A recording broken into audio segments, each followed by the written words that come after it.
it's Susan from Fluid Fitness for Rowperfect, and we are continuing our beginners series today by looking at ratio, rhythm and rate. Now, each of those will help the other, but it can be a little bit hard to know where to start. Today, however, we're going to start with rate, because no matter how we're rowing, we're going to have a rate somewhere. And the first thing we've already covered is just getting the sequence right. So once you have a consistent sequence of movement, so the mantra, arms, body, legs, legs, body, arms, it's going to be easier to be consistent with that rate.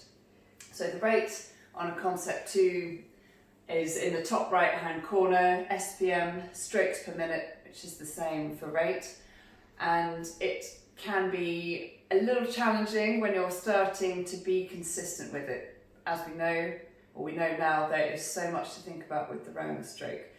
So to start with, you can just take a few strokes after you've warmed up a little bit, or a few strokes for over a few minutes, and just test yourself how consistent you can be.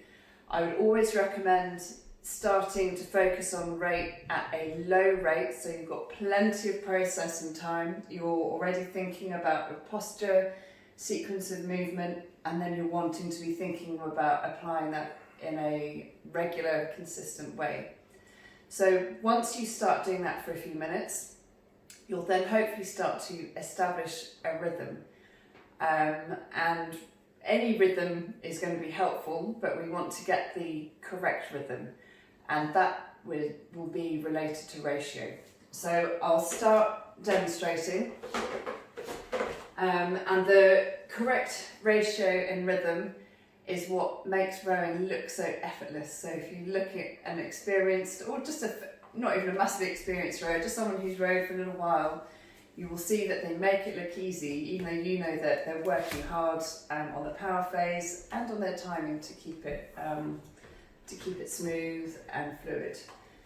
So we're going to just start at rate 16. So really low rate, relaxed strokes, and first we'll just think about that sequence: arms, body, legs, legs, body, arms.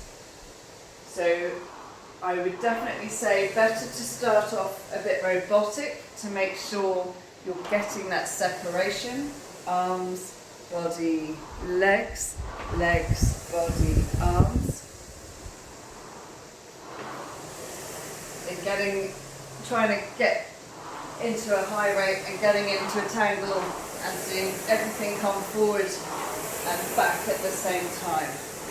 Okay, so see all sorts of shapes sometimes, and we just want to see the one consistent shape: arms, body, legs, legs, body, arms, arms, body, legs, legs, body, arms.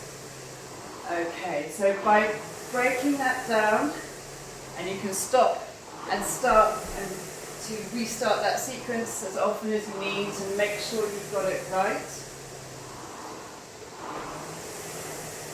And you may automatically just fall into a consistent rate.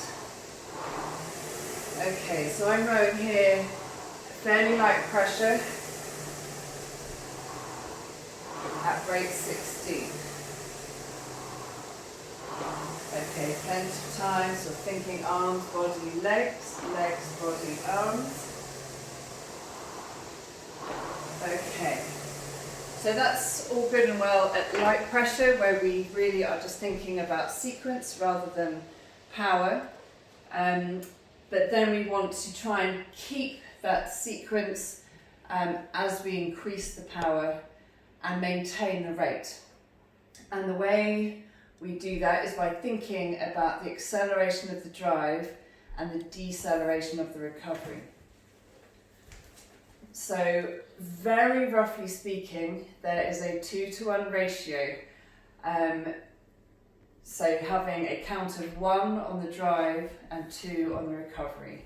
So that may work kind of at low rate, but it is just a rough idea. In general, you just want to be thinking about accelerating that way and slowing down as you come to the catch. Especially if you're in a boat, you want to be slowing down at the same speed as the boat. And if you do that, you're going to avoid that whiplash effect that sends the boat back the way it's just come and will make your coxswain a bit upset. Similarly, on an ergo, if you rush or even just accelerate a little bit, you're at risk of losing that beautifully strong catch position by ramming yourself forward. So we've got that drive, accelerate, recovery, decelerate.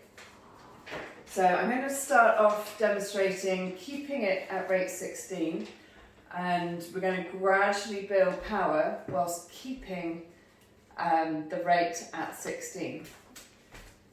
So I'll explain more as we go. So I'm getting into my sequence, and of course it's always a test to see how few strokes you can take to find rate. Okay, so rate 16 here, and light pressure. Next stroke I'm going to push a bit harder, which means I'll accelerate more. Then to compensate for that speed, I'm going to come forward with more deceleration, so I keep the rate at 60. So next stroke, pushing harder, decelerate more. You might be able to hear the difference in the fan, and hopefully you can see the difference in the speeds.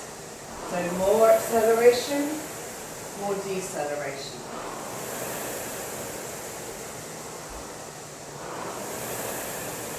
And I'm going to take the pressure up again, more power this stroke, and even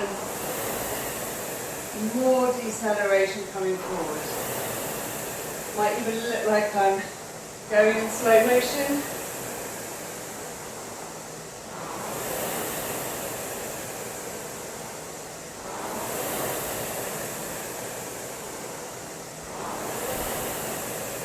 Okay, and easy there. So that's how you would keep the same rate whilst increasing power or changing the power. Obviously that's going to change when you bring the power down as well. And you can't help but have a rhythm. Once you get that feeling of what it takes to increase power and maintain rate, and the more you practice it, the more you'll just settle into rhythm. And I'm afraid the only way to establish it is practice, practice, practice. So going on to the next bit, as the rate increases. So we started off at a nice manageable rate 16, and I would say as you want to practice this, you just take up the rates gradually. So we'll go to 18 and then 20. So as the rate increases, it doesn't mean you have to push harder. You're just going through the motions a bit more quickly and keeping that sequence in order. So starting, we'll take it up to rate 18. And I'm going to start just at a half pressure.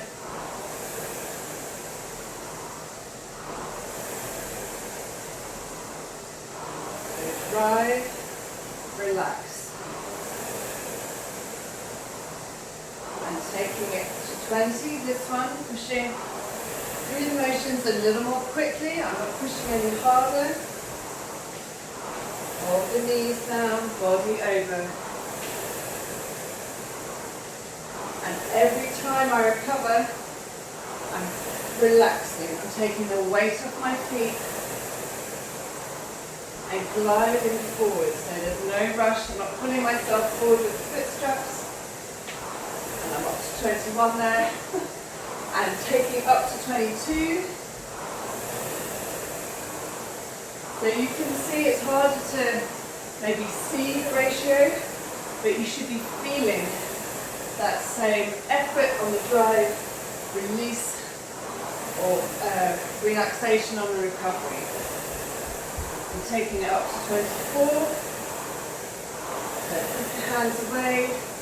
I'm still taking the weight off my feet, gliding forward to keep that relaxation and that rhythm. Life start tensing up. Everything gets short. You lose that rhythm, and then you're fighting an uphill battle. You've got a short stroke. You'll probably eject the rate up without meaning to, and then you've got an inefficient, uncomfortable stroke. So, arms, body, legs, legs, body, arms. Relax that recovery and really feel for that acceleration on the drive, deceleration coming forward. Thanks. See you next time.